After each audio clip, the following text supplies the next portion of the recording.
What are your thoughts on P.J. Walker, and what are we looking at moving forward with P.J. in terms of what he needs to do, and do they need an upgrade at quarterback?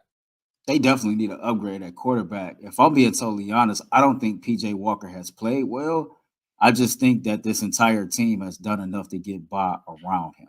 You know what I mean? And that's just me being totally Being honest with real. myself and totally honest with the people that's watching right now. I mean, technically, somebody said it in the chat, so I ain't trying like, but I seen it earlier today. That dub actually goes to Deshaun Watson. He started that game. So I like however you want to look at it, but no, it's funny. I tweeted this out yesterday that I felt like the Browns should put Deshaun Watson on injury reserve. I know injury reserve has a designation with a return after 4 weeks, and possibly looking to try to go get Jacoby Brissett.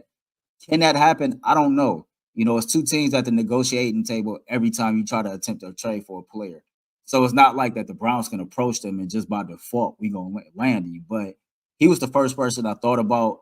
I know a lot of people want Kirk Cousins. Bull alluded to Kirk Cousins earlier today. And even trying to attempt a trade to get Josh Dobbs back. I think the one thing about all three of those dudes is they know the system, right? They know the offense already. And so if you can land one of those dudes in the trade, that'd be cool. Some people might feel like, bringing Kirk Cousins in here might not be the best move. I don't know. I don't know who it is. My pick would be Jacoby Brissett, but whoever it is that can be an upgrade from what we currently have in PJ Walker, then sign me up for it, right? Because you cannot waste what's been overall a good defensive season from the Cleveland Browns, right?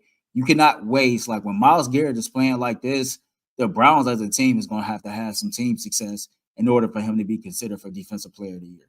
That's just what it is, right? So in order for that to be the case, like you can't waste any of that stuff. You know what I mean? Facts. So if you can make a move to get a quarterback that's an upgrade from PJ Walker, you do it.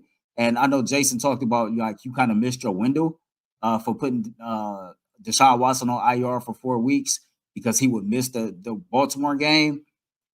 Even if it called for that, G, and you're still able to land somebody, do what you got to do because you got to think about the long term, right? You got to stack those dubs up now while you can. If you can get him healthy for a long playoff run, then hey, we in a better situation. Especially if you can get a quarterback in here that can keep this thing afloat. Hey, listen, I agree. For me, PJ Walker, the team that win goes to Myles Garrett and Hopkins. You did just enough to get by with a lot of stuff. I thought he got bailed out on some pass interference plays. He got sacked. That was supposed to be a strip sack. He's really loose with the football. He made a pitch earlier in the game to Jerome Ford that was way too hard. He had no touch on it. The shovel pass didn't have no touch on it. And to be realistically about the situation, the one saving grace he had that throw to Elijah Moore, I don't know, he must have been saying his prayers or putting his tithes in church because that boy, that one right there, that boy snuck over. I said, that was game time. That was a dime, though. It was a dime. I ain't gonna hold you. I'm not gonna take it away from you. I gotta give dude his I gotta give a dude his props on that one. That was a dime. He dropped that, but for the most part, he hasn't done much. And I understand that people want to say, well, look, no one's going to be that much better than him. You alluded to it earlier. You 4-2 right now. And I said this earlier too on the Ultimate Cleveland Sports Show. This is like baseball, man. If you at the trade deadline and you're in first place, but you feel like you need an arm or a bat, the worst thing you could do as management is go into that trade deadline and be a seller or to stay pat. Because you've done the team has done what they needed to do in that locker room. The coaches have done what they needed to do to show you that they're competitive if they got the ingredients to make a great meal. And sometimes I feel like I was the one who said they got 6 games. They're 4-2. I said that last year. You got 6. Stefanski got 6 games to prove what he about. They 4-2. So now that means you got to do what you need to do necessary to bring in some reinforcements and get this thing moving. Yeah, absolutely. Right. You can't do what the Guardians did, right? No. The Guardians was right there battling for the division lead, and then it was like, you know what? Just because this team can't make it all the way throughout the playoffs, we just gonna go ahead and sell. We ain't gonna make no moves to try to make a playoff run. You can't do that. You can't take that type of approach. And nothing about Andrew Berry really strikes me as that type of person that will actually take that type of approach. So, hopefully he working the phones, right? The trade deadline is October 31st. And Right. then there's a few areas that I think can be addressed on this Cleveland Browns team, but we're just shot to the top of the priority list is that quarterback position. I totally agree. Totally agree. Like DTR, man, is like, we don't know. That first game he wasn't prepared to be the starter, regardless of what was said. He came in there, he didn't look like it. And PJ, like I said, PJ Walker has done enough just to get by with help from the other units on the team. So, that's still, to me, that's driving a car without no insurance, right? You need to get some insurance in here. This team really can. I'm for real. Get you some general or something, dog. This is how I see it, right? And for as ugly as that game was, G, and if we really cut out all the cute analytics, man, let's just keep it real. All right, we can get real with them. Football is real simple, man. It's won and lost in the trenches. And the Browns, for the most part, man, they win in the trenches. This is a team that got a damn good defense. And I understand the performance versus Indy is what it is. But overall, right, throughout the 6 games that they've played, they've shown that they got a damn good defense. And even without Nick Chubb, man, you still got a rushing attack that ranks 3rd in the NFL with 47.5 rushing yards a game, right? Yep. Those things travel. You know what I mean? And if you could just get competent quarterback play, ain't no telling how this thing can move going forward.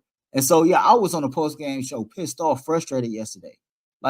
That's initial reaction in a moment. But when you take a minute to breathe and you just look at it, there's still some hope there, but you're going to have to make a move. But you just can't stand packed the way you are. But you can't just hope for the sake of hoping. That ain't going to work. No. That's like praying without work, bro. You still got to put the work in. Got to. You still got to put the work in. Nick Nebius, we appreciate your super chat. Realistically, Deshaun needs surgery.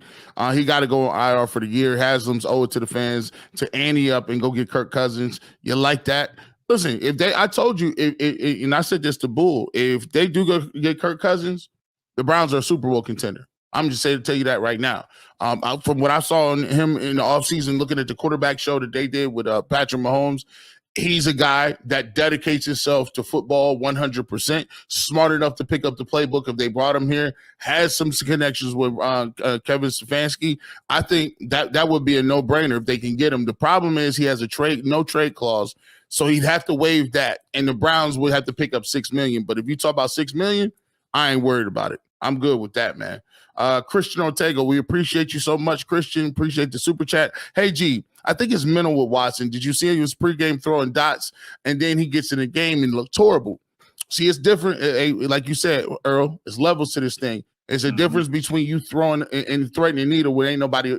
When you get dudes like Myles Garrett chasing you, and quarterback and DBs that's just baiting you. Oh Lord, he go. You just throw the ball up. That's why you see quarterbacks. They're like, "What are you doing? You just Hail Mary that, bro." Look, Myles Garrett was bearing down on me. I had nothing to do with that. Get rid of the ball. Hit him with the Tyrese. What do you want from me? Shout out to baby boy. No, for Professor real. This is speculation, but did AB want Deshaun to play to see if he needed to make a trade by the deadline? That's kind of conspiracy theories. But I mean, I think I think what the problem is, the last guy said this. Why does it look like he's ready to go and warm up and layup line, but he get in the game and can't do nothing? So think about it. If you're in practice and Deshaun Watson's throwing ropes, you get in pregame, Deshaun Watson throwing ropes, he has no pain, nothing, but you get in the game and you look crazy. What are you going to do? You're going to be tempted to keep putting him back out there, right? You have to, right? Because if not, they're going to ask him a bunch of questions about what you're doing. A bunch of questions with. I don't know that speculation, that's conspiracy. Who knows, man? Like who knows if that was the MO? But something got to be done. Like that's all I know. I kind of feel like that's all we need to know. Something need to be done. You can't waste this season. Like y'all said it. Y'all didn't say it, but everybody know what 2022 was once you found out Deshaun Watson got 11 games.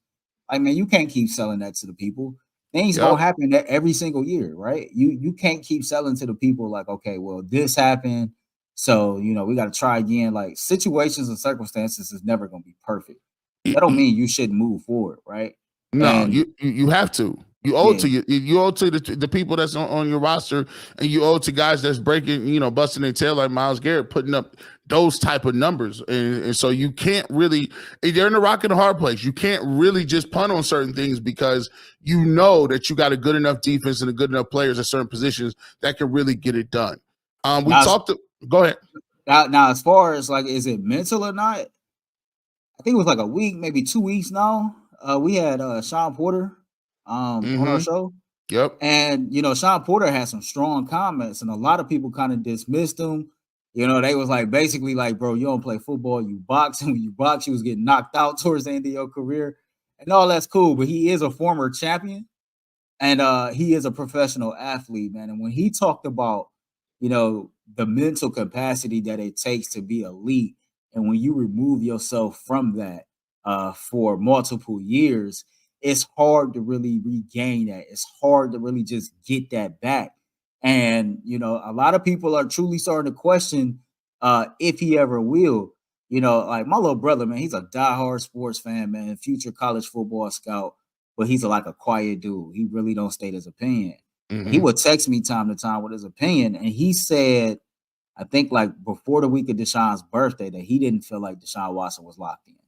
Right. He didn't feel like that Deshaun Watson was like locked in on that elite level. And I don't know, G, like this man went through a very, very traumatizing, life altering, mental altering situation to where like, everything around him is different. And he might still be trying to pick up the pieces of his personal life as well as trying to put his career back together at the same time. And the things that continue to go on don't really help, like, and again, like I'm just saying this from my own experience, man. Like doing whatever you doing to keep that mental peace and to keep your mind right. If you gotta like seek help, like to do that, do that. But sometimes this stuff can have an impact on your job and your performance and things like that. So I don't know. You know what I mean? I don't like to speculate on if it's his mind or this, that, and the third. I can just say, man, like it's something. That's what I do know. It's something. It's something. It's It's something. something. It's a little something missing.